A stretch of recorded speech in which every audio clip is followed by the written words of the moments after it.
create boundaries between you and others. And that leave you in isolation too often. I mean, we all need some kind of private time together, but 151 hours a month watching TV, how is that really feeding you and feeding your soul?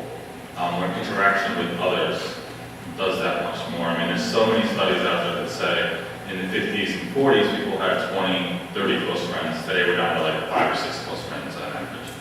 And I think that's really hurting kind of how we do things in the world. So it's things that kind of keep you in isolation, you know, the things that need to be cut. At the same time, if you're not getting into deep bonds, you need to kind of pick a few things in your life. I know often parents these days will put their kids into 19 different activities, and they don't have a chance, and I'm just using them as an example, we all do this, but they often can't do one thing really well, or a couple things really well, because they can only have time to do each thing for a little while. So it's picking a few things and a few things to kind of grow some deep relationships in, because that's what's going to be meaningful at the end of the day, and is those deep relationships.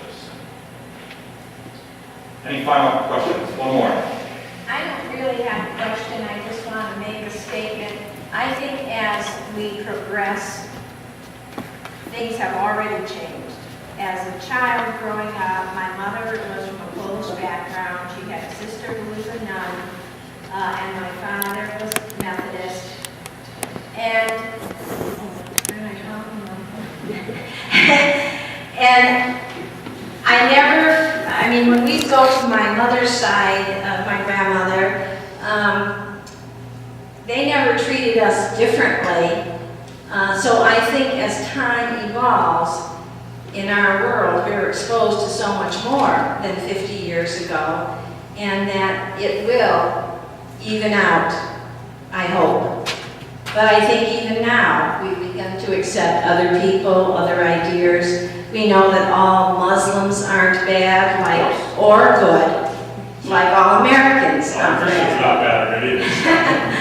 And I think that it might take another 50 years, but I think times are changing for the better. And I know myself, as a student nurse from the little town of Northampton to the big city of Springfield, and I worked on they called it, I guess, the poverty ward, black people. I mean, I never even really saw them here in Northampton, and here in Springfield, a few miles away, I was taking care of them and staying up all night with them. So I think time will also help.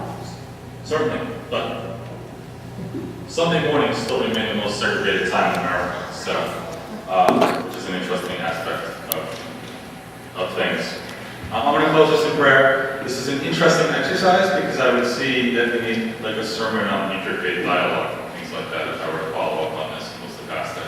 So that's not a hand point. That's just beneficial for me to say.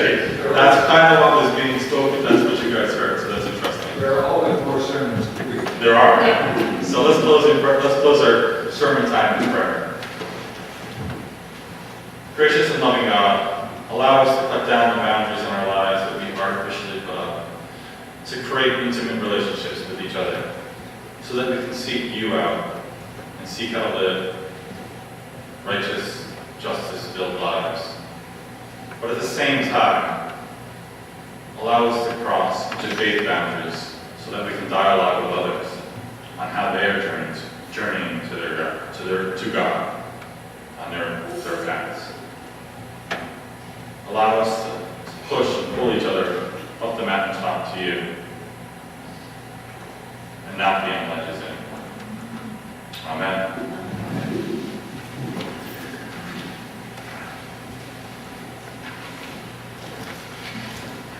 Yes.